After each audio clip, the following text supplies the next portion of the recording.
এনজিওর কর্মীদের কর্মঘণ্টার বেশি কাজ করানো যাবে না, বললেন এমআরএ নির্বাহী ভাইস চেয়ারম্যান। সুন্দরবনে হঠাৎ রেড অ্যালার্ট জারি, কর্মস্থল ত্যাগ করবেন না কর্মকর্তারা। এনসিপি নেতারা গণভোট নিয়ে অর্ধেক বুঝেছেন, মন্তব্য আইনমন্ত্রীর। সৌদিতে 1.5 ঘন্টায় 37 ড্রোন ধ্বংসের দাবি রিয়াদের। ঝিকরগাছায় আইন শৃঙ্খলা বিষয়ক সভায় গুরুত্বপূর্ণ সিদ্ধান্ত গৃহীত। যশোরে চরমপন্থী নেতা গোফরান সঙ্গীসহ আটক। মোরেলগঞ্জে নদীর চর থেকে নিখোঁজ যুবকের মরদেহ উদ্ধার। দর্শক, শুনছিলেন সন্ধ্যার খবরের প্রধান শিরোনাম, এবার বিস্তারিত।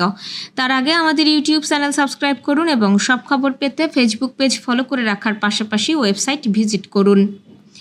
শ্রম আইন লঙ্ঘন করে বেসরকারি স্বেচ্ছাসেবী সংস্থার কর্মীদের কোনোভাবেই কর্মঘণ্টার বেশি সময় ধরে আটকে রেখে কাজ করানো যাবে না।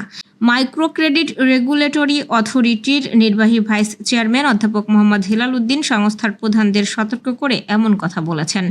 বগুড়ায় এমআরএর উদ্যোগে আয়োজিত মাইক্রোফিন্যান্স ইনস্টিটিউশনস ব্যাংক লিঙ্কেজ আঞ্চলিক সেমিনারে প্রধান অতিথির বক্তব্যে একথা বলেন হেলাল উদ্দিন। বগুড়া শহরের বনানী এলাকায় গ্রাম উন্নয়ন কর্মভবনের মিলনায়তন কক্ষে এই আঞ্চলিক সেমিনার অনুষ্ঠিত হয়। সেমিনারে ক্ষুদ্র ঋণ কার্যক্রম পরিচালনা করা বগুড়া, সিরাজগঞ্জ, পাবনা ও জয়পুরহাট জেলার 68টি এনজিওর নির্বাহী পরিচালক, 16টি বাণিজ্যিক ব্যাংক ও এনবিএফআই এর প্রতিনিধি, বাংলাদেশ ব্যাংক ও মাইক্রো ক্রেডিট রেগুলেটরি অথরিটির কর্মকর্তারা অংশ নেন। আসন্ন ঈদুল ফিতর উপলক্ষে সুন্দরবনে সর্বোচ্চ সতর্কতা জারি করা হয়েছে। বন ও বন্যপ্রাণী সুরক্ষার স্বার্থে এবার ঈদের ছুটিতেও দায়িত্ব পালন করবেন পূর্ব সুন্দরবনের বনরক্ষী ও বন কর্মকর্তারা। তারা কর্মস্থল ত্যাগ করবেন না বলে বন বিভাগ সূত্রে জানা গেছে। বন বিভাগের কর্মকর্তারা জানান, ঈদের সময় প্রায় কিছু অসাধু চক্র সুন্দরবনে ঢুকে হরিণ সহ বিভিন্ন বন্যপ্রাণী শিকার করার চেষ্টা করে, পাশাপাশি কিছু জেলে বিষ প্রয়োগ করে মাছ ধরার মতো ক্ষতিকর কাজও করে থাকে। এইসব অনিয়ম রোধে বনরক্ষীরা সতর্ক অবস্থানে থাকবেন। এছাড়াও মার্চ থেকে মে মাসের মধ্যে সুন্দরবনের বিভিন্ন এলাকায় আগুন লাগার ঝুঁকি থাকে।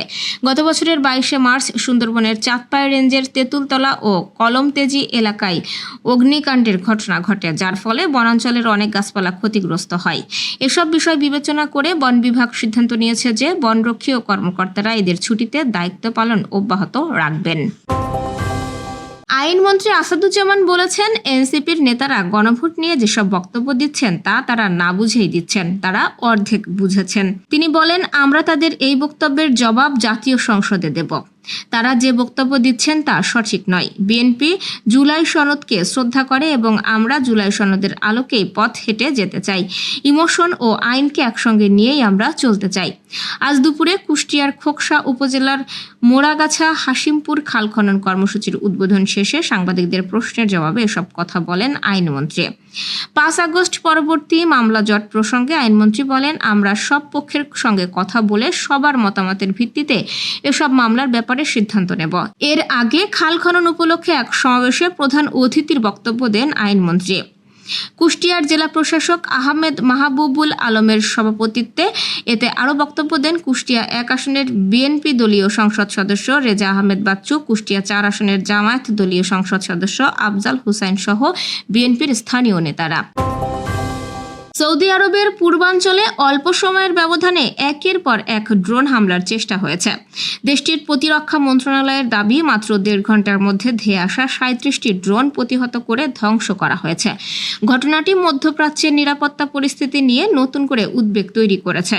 সৌদি আরবের পূর্বাঞ্চলের আকাশ সীমায় হঠাৎ করে একাধিক ড্রোন প্রবেশের চেষ্টা করলে দেশটির আকাশ প্রতিরক্ষা ব্যবস্থা সক্রিয় হয়।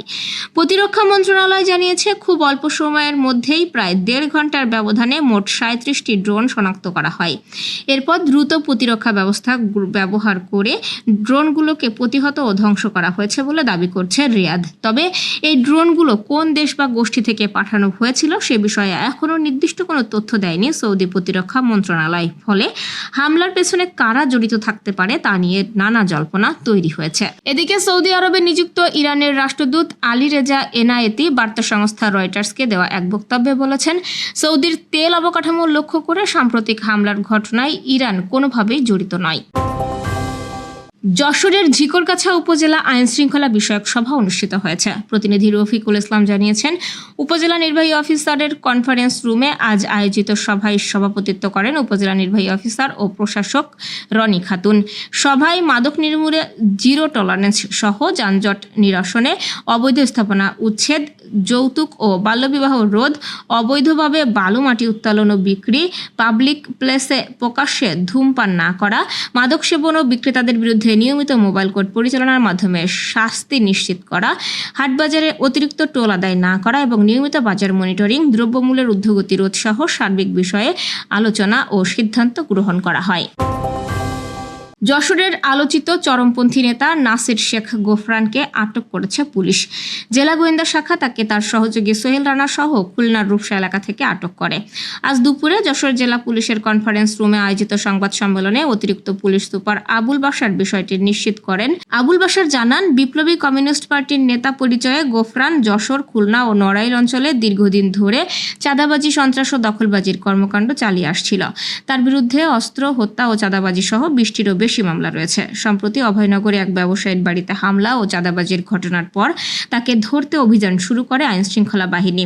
পরে আধুনিক প্রযুক্তির সহায়তায় খুলনার রূপসা উপজেলার জাবুসা গ্রাম থেকে তাদের আটক করা হয়। এ সময় তাদের কাছ থেকে 2টি মোটরসাইকেল ও একটি ল্যাপটপ উদ্ধার করেছে পুলিশ। বাগেরহাটের মোরেলগঞ্জে পানগুছি নদীর তীরবর্তী শ্রেণীখালী নদীর চর থেকে শহীদুল ইসলাম শেখ নামের নিখোঁজ এক ভ্যান চালকের মরদেহ উদ্ধার করেছে নৌ পুলিশ। প্রতিনিধি গণেশ পাল জানিয়েছেন, পুলিশ ও নিহতের পরিবার জানায়, মোরেলগঞ্জ পৌরসভার 9 নম্বর ওয়ার্ড শানকিভাঙ্গা গ্রামের শহীদুল শুক্রবার বিকেল 3টার দিকে অভিমান করে বাড়ি থেকে বেরিয়ে যায়। এরপর 3 দিন ধরে তাকে খুঁজে পাওয়া যাচ্ছিল না। আজ সকালে স্থানীয়রা নদীর চরে ভাসমান মরদেহ দেখতে পেয়ে পুলিশকে খবর দিলে নৌ পুলিশ ঘটনাস্থলে গিয়ে মরদেহ উদ্ধার করে। পরে ফেসবুকে ছবি দেখে পরিবারের সদস্যরা মরদেহ শহীদুলের বলে শনাক্ত করেন। সন্ন্যাসী ফাঁড়ি নৌ পুলিশের ওসি সালাউদ্দিন জানিয়েছেন, মরদেহ শরীরে আঘাতের কোনো চিহ্ন পাওয়া যায়নি।